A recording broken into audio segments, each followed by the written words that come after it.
What's your carnal theory? Hey there, you're listening to Carnal Theory, where we talk with experts from around the world to learn how taking command of our sexual story affects our personal wellness, sexual experiences, and relationships with ourselves and others.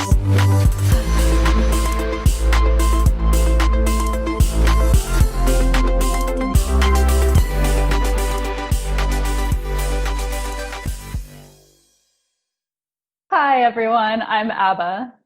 And I'm Amanda, and you're listening to Carnal Theory, where we talk with our expert guests from around the world to learn how taking command of your sexual story can affect your personal wellness, sexual experiences, and your relationship with yourself and others. We like to start each show by asking our guests to propose a carnal theory for us all to consider. This theory is meant to challenge a presumption or perception that we might have, and we'll also end the episode by revisiting the theory to see if any of our perceptions might have changed during the course of our conversation, and we will invite you to consider it for further reflection. And we are so excited to have you learning with us today. Welcome. And today we're talking with Nicole Buratti, a sex and relationship coach with over 30 certifications under her belt. She is the founder of Sex Talk with Nicole, of Bend and Blossom, a pre- and postnatal support company, and Modern Birth Professionals International. After a career in the fashion industry, Nicole transitioned her life to focus on supporting women find fulfillment in their sex life and relationships. Nicole, welcome. Thank you so much for joining us today and taking time out of your busy schedule. Well, thank you so much for having me here. I'm so excited about this new project that you're working on and everything that you guys are doing. It's been amazing connecting with you both. Thank you very much. Our pleasure. As I said, to start us off, Nicole, can you kick us off with the theory that you've brought for us to consider? Yes. So I believe that flirting is fabulous for your self-esteem. Whoa! I agree with that. Yes. When I first read that was going to be our theory today, my mind went, oh my God, yes. Like, I haven't really thought of that before. And when I reflect on my past experiences, I'm like, wow, that's so right. That is exactly how I felt in the past. And then the more, I sat with it a little bit and I started wondering, what about people who maybe haven't even tried it at all, or like maybe are afraid to, and how do we explain or give them a route into it, or maybe people who have had negative experiences and figuring out how that might have come about, or how they might find a different, more empowering way to experience this. And so that's what I'm excited to talk with you about today. Yeah. So I think that when it comes to flirting, it's more about you and not the other person. It's not so much about the receiver. It's you, and it's something that comes from within. Yeah. Yeah, no, I like that a lot. I'm curious if you ever prescribe flirting. I do. I've been working with a woman for a long time. We've known each other for many years, and she was actually one of my very first dating coaching experiences. We've known each other since college, and it was her idea for me to break into professional dating advice. And so I always prescribe for her flirting, and sometimes I'm her wing woman in flirting. I'll take her out in New York City and I'll help her flirt.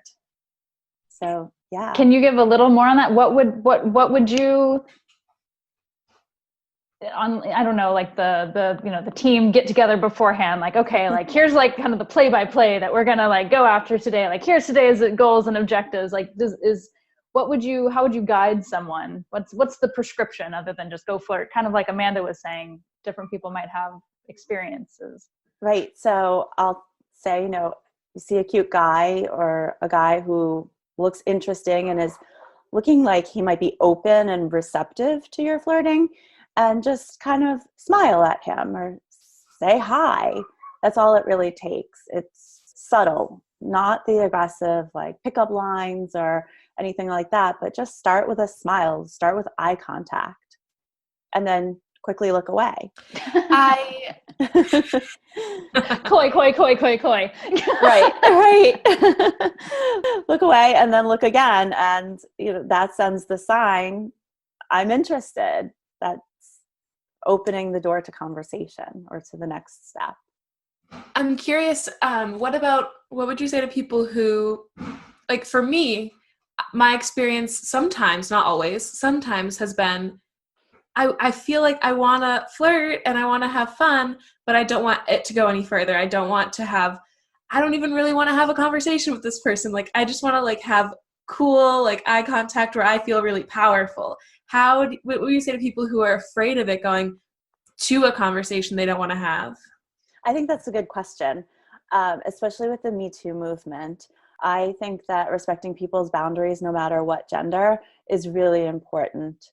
So, using your flirting for fun in an environment where everybody's there to flirt and have fun, like a bar, a restaurant, somewhere, where it's a fun place, then yeah, it can be something fun for yourself that you don't have to take to the next step.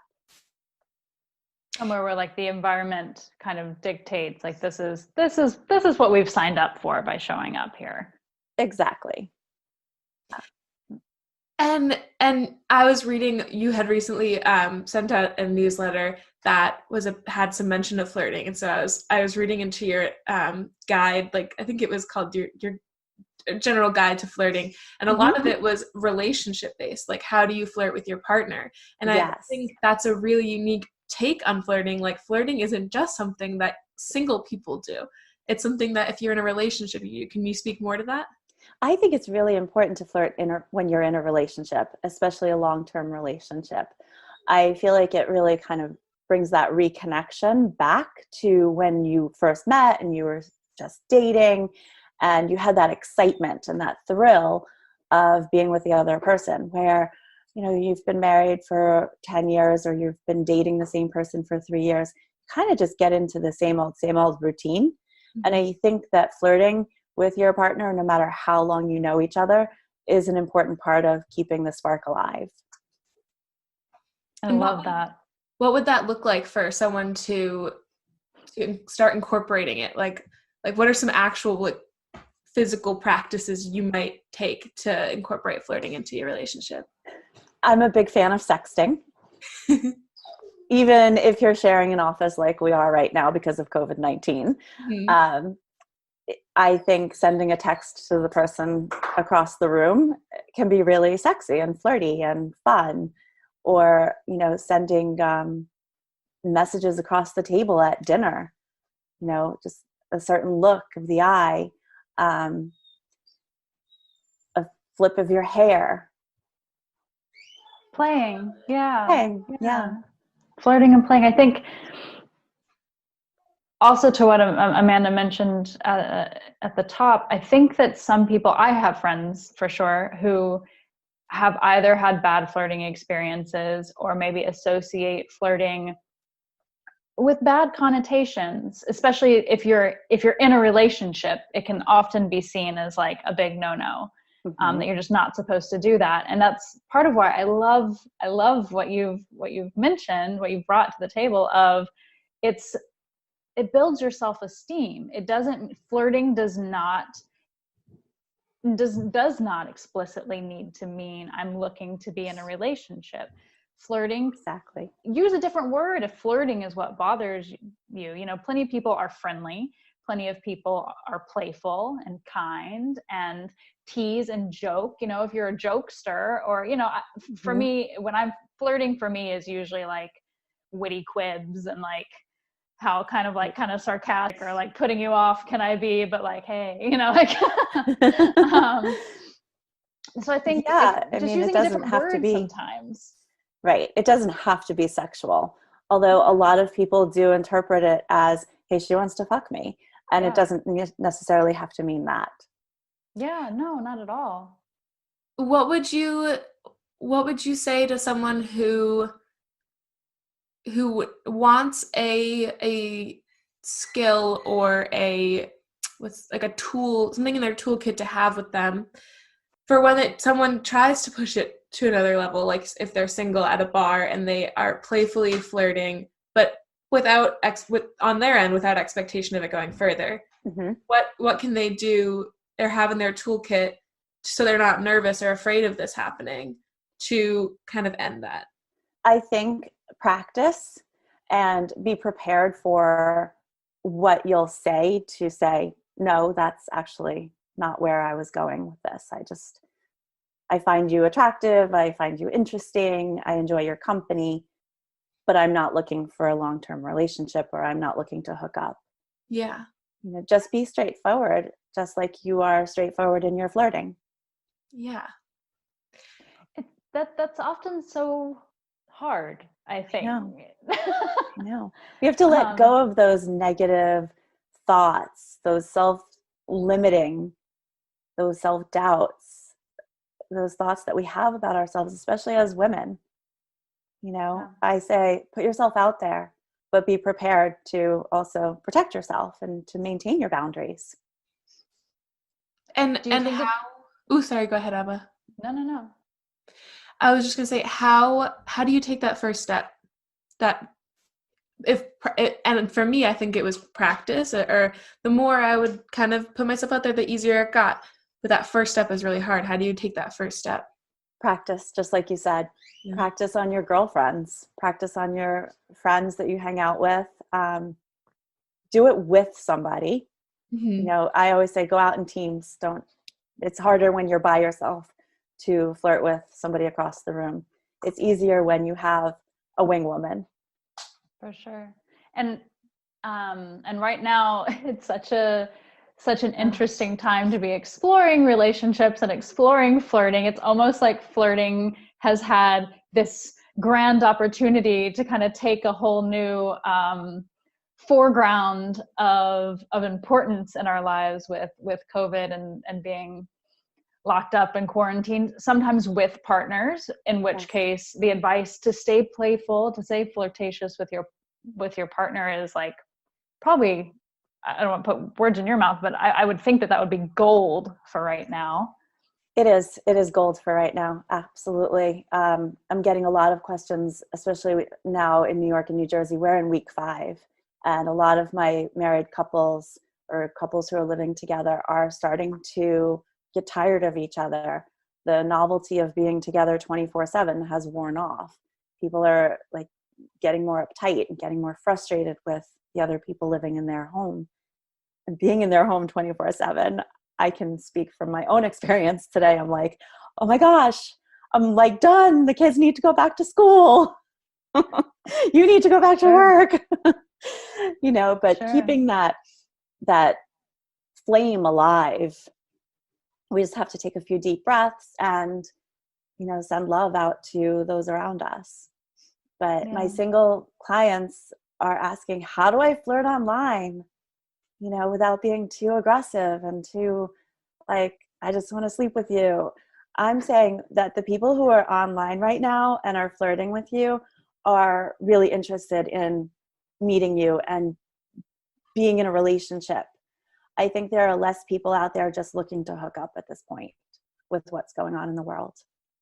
So get yourself out there and put yourself in front of the right people and take the risk, even if it's just like an imaginary turd relationship, just do it. Just have fun with what's going on right now and use the advantage that I can't have sex with you right now. Yeah. Talk about practice. Yeah, totally. I was thinking, so this month at My Sex Bio, we are talking about the new dating normal.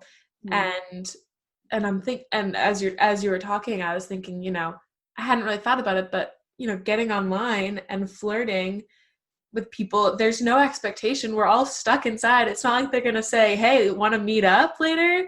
Because you literally can't. So it's a safe way to practice to boost your self-esteem a bit and to empower yourself. And I hadn't really thought about it. It's really interesting.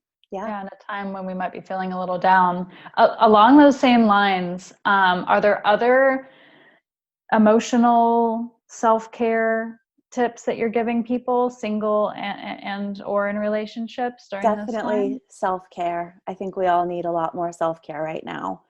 I've been telling women, take longer showers, take longer baths, let your partner do it needs to be done for the kids and meals, and really focus on yourself. And just by coincidence, starting on the first day of quarantine here in New Jersey, I started a 30-day masturbation challenge. Hey. And it was not planned that, okay, on the first day of COVID-19, we're going to do this. It was just on the calendar. The emails went out and I was like, this is perfect timing. I almost didn't do it because of what's going on. And then I was like, fuck it, I'm just going to do it. And I've gotten such great response about the level of self-care that women are getting for themselves. They're calling it their meditation hour. So we had in January, it was we partnered with a friend and did 31 days meditation masturbation.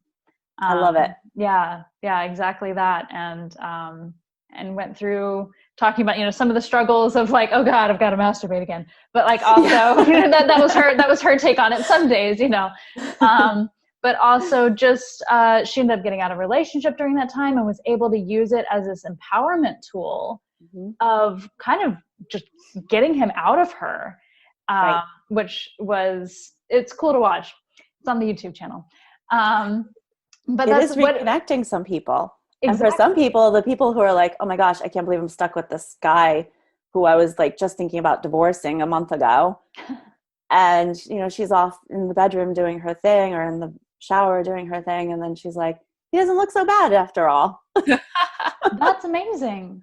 That's something about her self-esteem has increased. And now she's looking at her partner differently. Yeah. And I wonder if part of it is, we talk about this a lot with My Sex Bio, with our content there.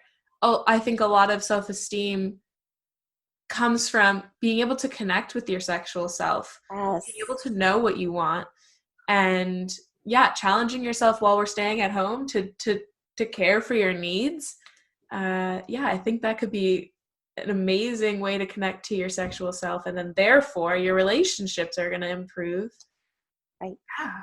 Well, on a hormone level, it's boosting the oxytocin, which is more self-love, but also more love for other people. Yeah. Oxytocin is the love hormone. Yeah. Wow, that's awesome. I didn't know that. So with this quarantine where some people are having hardships, some people are coming back together with their loved ones, some people are learning to flirt. How do you see it? How do you see this experience that everyone's going through, for the most part, changing the way people date and interact and have relationships when we come out of quarantine? That's a really good question, and I've been asking myself the same thing. I think that we're going to be moving to a lot more virtual stuff and a lot more video. I think that long-distance relationships are going to happen even more. Some of my clients who are dating online, I'm telling them, go beyond your city. And a lot of my clients are New York City based. I tell them, look at who's available in Boston. Zoom is great for a wine tasting night or having dinner together by Zoom and just chatting, watching a movie. There are other ways to get together rather than just taking the train to meet up for a drink. Yeah, I like the idea of this because in these times, I mean, I don't like these times, but I think I try to look on the bright side as often as possible. Mm-hmm. And I do think that one of the things that we have the opportunity to maybe see a lot stronger than we have in the past is that energy and connection is not just in person. Right. And I feel very connected to both of you right now. And we're nowhere near one another. And I think that there have been a lot of wrong preconceptions about the necessity of meeting in person, and that you can't build something equal online. Amanda and I have never met one another. Right. In person. And we've been working together for 4+ years, and I was invited to my wedding. That's amazing. That will be the day. That will be at my wedding. So just like on an energetical level of people understanding how relationships, and I don't just mean romantic, how relationships can form and grow. I think this is potentially a beautiful time for that. Do you see people making that click? Do you see that realization happening? My clients are slowly absorbing that. Yeah. My one friend that I've been coaching for many years is a little slower to adapt. She's like, no, I have to be in person with the person. And I don't think you do. And she's getting there. And I've been talking to her about it for about 2 weeks now. And I think she's finally more open to a Zoom date. So yeah. Well, when you feel like, when you live in a city like New York, you feel like the city is so small and that you've dated everybody in New York, or like all the good guys are taken. And when you live in a place like New York and you have access to online dating and Zoom, then you can expand your horizon to date somebody in another part of the country or a different part of the world. Yeah. For people who are looking to try to use the quarantine time as an opportunity to maybe reflect over their life or reflect over their relationship or relationships, do you have a suggestion from them for them of maybe where to start with that? Like, is prompts to write about? Should they like Marie Kondo by going through like each Facebook friend and be like, you bring me joy, you don't bring me joy? Like, what relationships, not just romantic, but like what? Right. What they might be Yes. I love that Marie Kondo idea. Yes. I believe in journaling and going through your lists of who brings you good energy and who brings you bad energy, and eliminating those people, or really setting stronger boundaries with those people who bring the negative energy in. And really looking at the people that you've dated in the past and what it is that you really like about them and the things that you really don't like about them. And I have a friend who just asked a question on Facebook. Which parent did you crave more love from? And really looking at which of your parents did you crave more love from? And are you finding that same craving in the people that you're dating? And ask yourself why, and why are you not getting the love given to you rather than craving it or going after it? And maybe finding a person who gives you the same love that the parent who you didn't crave as much can give you. But dating and falling in love starts with yourself, no matter what. And so having this time of being alone and being in isolation, using it to your advantage to really get to know yourself is wonderful. It's a great part of what's going on right now. With all the negativity that's going on, if there's anything good that comes out of it, it's this time of self-reflection and really getting to know yourself and enjoying the company that you're keeping with yourself during this time. We Abba and I were talking to a partner friend yesterday, and the concept of dating yourself came up. Do you think is it possible to flirt with yourself? Totally. How do you flirt with yourself? I buy myself gifts all the time. I love that. Like, I think a new lipstick would look pretty. Yeah. It's true. Yeah, it's true. It's self-care in a lot of ways. Self-care. Yeah, and just caring for yourself. And like today, I put on makeup when I'm in quarantine. It's a video day, and I feel so much better today than I did yesterday when I wasn't wearing makeup. Me too. Yeah.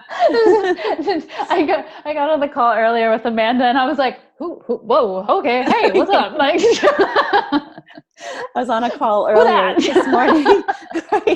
My coach this morning was like, oh my gosh, I don't recognize you. It's shocking how much just like waking up and right away, like getting in the shower, getting ready for your day changes the whole, not just like productivity level, but how I feel. Like yesterday here, it was rainy. I don't think I changed the whole day. And I felt like the day was over. And I was telling this to Abba, actually. it felt like it was still 4 a.m. Like it never went past 4 a.m. The sun hadn't come up yet, and somehow I was going to bed. And yeah, and I think a lot of people are struggling with that right now. But yeah, maybe flirting with yourself is also, you got to get up, got to get dressed, and get yourself feeling good. Yeah, and don't forget to make your bed. Very important. On with that, yes. Yes. Been doing that for a long time. Really, it's weird. Those subtle psychological things. I have one more little question. Amanda, do you have another question you want to ask? Yeah, I do have one more question. Go for it. Okay, mine is, so I guess bringing it kind of back to flirting, but also relationships. A lot of people are using this term love language and how they express their love or flirt with people and things like that. And I know someone that I live with and his partner are in separate places right now, and both of them say that their love language is touch. How would that person, or how does this couple or people like that, how do you flirt, or how do you maintain a healthy relationship when you really rely on or really need touch, giving and receiving in a relationship? Self-touch. And if you can't be together, there's Zoom sex. How would talk about Zoom sex? I want to hear more about that. It's basically mutual masturbation, using toys, using sensations, feathers, yeah, all different. It's like all phone different sex, ideas. but it's for the 21st century. Yeah, or FaceTime sex. Yeah, that's amazing. One last question, and then we'll wrap up. And there might not be a clear picture on this, but I tend to think when it comes to technology, or I should say, when it comes to meeting someone in person, I think that we've started to, well, especially as women, I think it's probably already ingrained in us. But we understand that there's like levels of safety. Like you were mentioning, don't necessarily go out by yourself to flirt. You were mentioning it in the context of like, because it'll be easier and more fun, but there's also a safety element. Right. That's there. I don't know if we have a clear vision of what this is going to look like, but I do think about the safety of online. It's not like online dating is some like new thing, but maybe some of the bounds, at least for the larger masses, are being explored more. Do you have suggestions on how on safety procedures, on using your real name or not, or last name, blah blah blah blah blah, that are good tips going into I think using a screen name is nice. Not giving any personal information. These tests on Facebook, these questions, these really long posts with fill in all your answers, don't answer those questions. As much fun as they look, even though they're coming from your friends, a lot of what we put on Facebook is actually public. And people can get into your private posts and find all of your personal information just by those answers and putting puzzle pieces together. People are very computer savvy. My husband works in IT, and he can basically get any information that he wants, which is a little scary sometimes when I think about how much people know from computers. So what do you feel is a safe amount? We're talking about potentially having sex over Zoom, like someone could just be recording that and then they have... I think get to know the person first, just like we recommend on any first date. Meet in a public place. Sex on a first date is not always the best idea, but yeah, we do it. But I think that trusting your instincts and really listening to your gut and what your instincts are telling you about this other person, trust that. Yeah, that's strong. That makes a lot of sense. Mm-hmm. Thank you so much for joining us. We've continued to touch on it, so I don't know that anyone has forgotten it, but we just want to mention one more time so that people can take it with them and continue to think about it past this show. The theory that you proposed, which was flirting does wonders for your self-esteem. Yes. And we hope that, we hope that that's something that we can take during this time, but also play with it after we've been let free and able to roam again. Yes.